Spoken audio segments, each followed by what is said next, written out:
Welcome to this lesson on higher-order derivatives.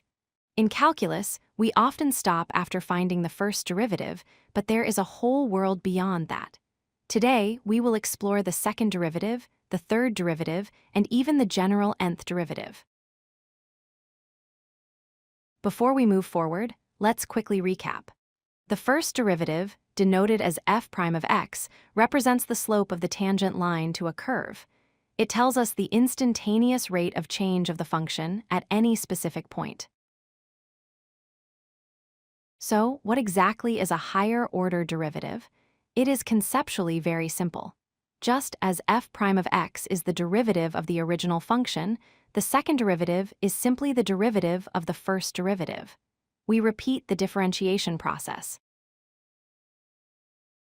The second derivative is most commonly written as f double prime of x. It measures the rate at which the slope itself is changing. In physics, if the original function represents position, the second derivative represents acceleration.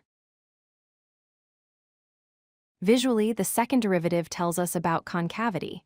If f double prime is positive, the graph is concave up, shaped like a smile. If it is negative, the graph is concave down, shaped like a frown. Let's look at a concrete example. Consider the function f of x equals x cubed. To find the first derivative, we use the power rule to get 3x squared. To find the second derivative, we differentiate again to get 6x.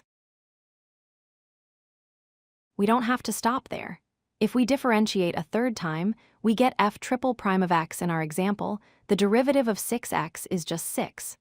In physics, this rate of change of acceleration is known as jerk. As we go higher, writing multiple prime marks becomes messy and hard to read. Mathematicians solved this by switching to parentheses. So, the fourth derivative is written as f with a superscript 4 in parentheses. This leads us to the concept of the nth derivative.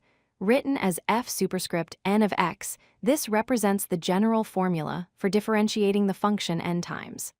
For functions like e to the power of 2x, we can often find a predictable pattern.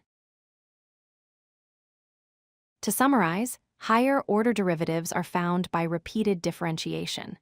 The second derivative gives us acceleration and concavity. For derivatives higher than 3, use parentheses notation. And finally, always look for patterns to generalize your results. If you like this video, hit that like button and don't forget to subscribe. Visit codelucky.com for more such useful content.